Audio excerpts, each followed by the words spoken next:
Saddam Hussein Abdul Majeed التکریتی 28 April 1937 کو عراق میں پیدا ہوئے ایک عراقی سیاستدان اور انقلابی شخصیت تھے جنہوں نے 1979 سے 2003 تک عراق کے 5ویں صدر کے طور پر خدمات انجام دی۔ انہوں نے عراق کے وزیر اعظم کے طور پر بھی خدمات انجام دی 1979 سے 23 مارچ 1991 تک اور دوسری بار 1991 سے 9 اپریل 2003 تک۔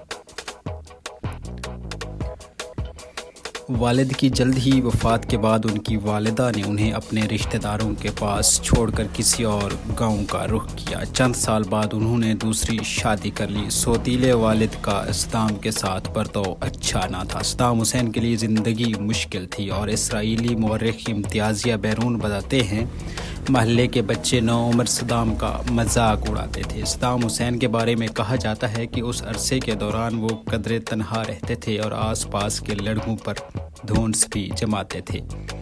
12 برس کی عمر میں انہوں نے اپنا گھر چھوڑا اور تکریت میں اپنے ایک چچا کے ساتھ رہنے لگے۔ ان کے چچا یوں تو استاد تھے لیکن تاریخ عراق پر کتاب the modern history of Iraq کی مصنفہ بی بی مارک کہتی ہیں کہ ان کا ماضی خاصا دلچسپ تھا۔ اپنے لڑکپن میں صدام حسین حکومت مخالف مظاہروں میں خاصے سرگرم رہے مگر عراقیوں کی طرح وہ برطانوی نو آبادیاتی حکومت اور امیر جاگیرداروں کے خلاف ہوتے گئے۔ 1958 کے انقلاب میں عراق میں برطانیہ حامی بادشاہت کا خاتمہ کے بعد ملک میں پرتشدد بحرانی دور کا آغاز ہوا، لیکن صدام حسین کے لیے 60 کی دہائی اہم ترین ثابت ہوئی۔ عراقی بوس پارٹی کے رکن کی حیثیت سے صدام پارٹی کے ایک سینئر رہنما اور ان کے چچا کے قریبی رشتہ دار احمو حسن الباقر کے منظور نظر اور قریبی ساتھی بننے میں کامیاب ہو گئے۔ صدام حسین اس وقت نہ کوئی افسر تھے اور نہ فوج کا حصہ، لیکن مورخ کہتے ہیں احمو حسن باقر کے لیے وہ خاصے مفید کام انجام دے رہے تھے۔ 1968 میں باعث پارٹی اقتدار میں آئی اور احمو حسن الباقر ملک کے نئے صدر بن گئے۔ صدام حسین اسی دور میں احمو حسن کے دست راست رہے۔ حکومت کے اہم اور خفیہ کام وہ خود انجام دینے لگے جن میں مخالفین کو منظر عام سے ہٹانا بھی شامل تھا۔ ان مخالفین میں سے کچھ تو قتل کر دیے گئے، کچھ جلا وطن اور کچھ کو چپ کرا دیا گیا۔ صدر باقر نے عراقی تیل کی صنعت حکومتی کنٹرول میں لے لی۔ عراقی خزانے پر دباؤ بڑھنے لگا اور حکومت نے ملک میں ترقی کے لیے نئے دور کا آغاز کیا۔ دیہاتوں میں بجلی پہنچنے لگی، سڑکیں اور اسکول بننے لگے، لیکن صدام حسین کے سیاسی عزائم بڑھنے لگے اور سن 1979 میں انہوں نے اپنے موسن احمو الباقر سے زبردستی استعفیٰ دلوا دیا اور خود صدر بن گئے۔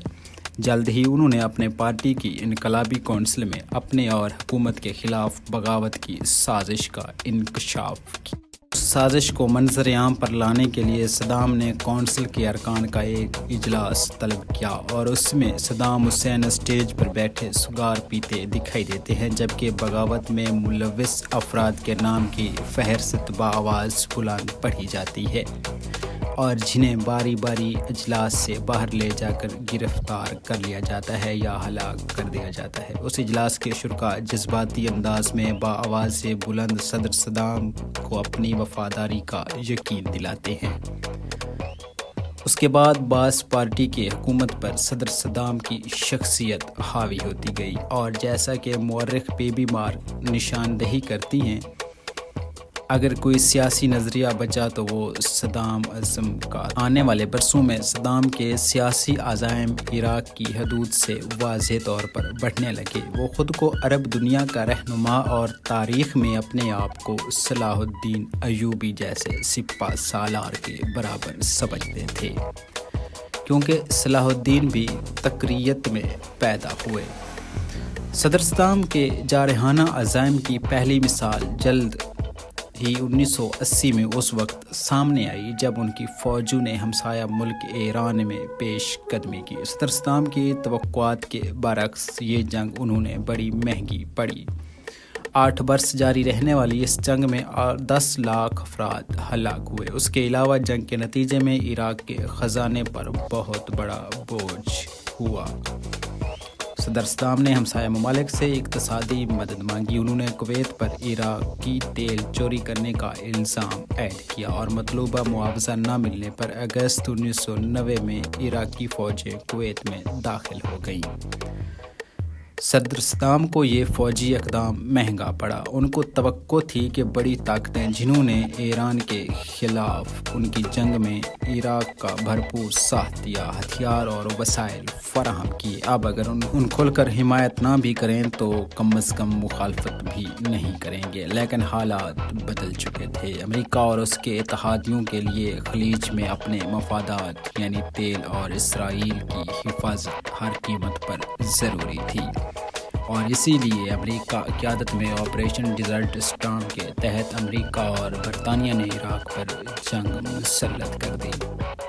11 ستمبر کے واقعے کے بعد امریکہ مسلسل اس بات پر مصر رہا کہ عراق کے پاس وسیع تباہی کے ہتھیار ہیں، اور برطانیہ کا کہنا تھا کہ ان ہتھیاروں کو صرف 45 منٹ میں قابل استعمال بنایا جا سکتا ہے۔ اس کے علاوہ عراق پر جوہری ہتھیار بنانے اور حاصل کرنے کا الزام بھی لگا۔ اس لیے عراق پر فروری 2003 میں امریکہ نے دوبارہ حملہ کر دیا، لیکن عراق پر امریکی حملے اور قبضے کے بعد اب تک ان میں سے کوئی بھی الزام ثابت نہیں ہو سکا۔ عراق امریکی اور برطانوی گٹھ جوڑ میں شامل ملکوں کو اگرچہ اقوام متحدہ اور سلامتی کونسل کی حمایت حاصل نہیں تھی، اور اقوام متحدہ کے معائنہ کاروں نے امریکی برطانوی گٹھ جوڑ سے کیے جانے والے دعووں کی تائید بھی نہیں کی تھی، تاہم اس گٹھ جوڑ سے حملہ کر دیا گیا۔ اپریل میں سقوط بغداد کے بعد صدر صدام حسین روپوش ہو گئے۔ اس قبضے کے بعد 22 جولائی 2003 کو معزول صدر صدام کے دونوں بیٹوں کو عودے اور قوسے حسین کو عراق کے شمالی شہر موصل میں حملہ کر کے قتل کر دیا گیا۔ 14 دسمبر 2003 میں شب مقامی وقت کے مطابق شب 8 بجے صدام حسین کو عراق کے شہر تکریت کے قریب سے ایک کارروائی کے دوران گرفتار کیا گیا، جس کے بعد ان پر امریکہ کی نگرانی میں مقدمہ چلایا گیا، جس نے 3 نومبر کو صدام حسین کو 148 کردوں کے قتل کے الزام میں سزائے موت سنائی۔ اس فیصلے پر عمل درآمد کرتے ہوئے 30 دسمبر 2006 بمطابق 10 ذوالحجہ 1427 ہجری عید الاضحیٰ کے دن صدر صدام حسین کو پھانسی دے دی گئی۔ انہیں عراق کی اعلیٰ عدالت نے دجیل میں 1982 میں 148 افراد کی ہلاکت کے الزام میں پھانسی کی سزا سنائی۔ ان افراد کو صدام حسین پر قاتلانہ حملے کے الزام میں گرفتار کرنے کے بعد ہلاک کر دیا گیا تھا۔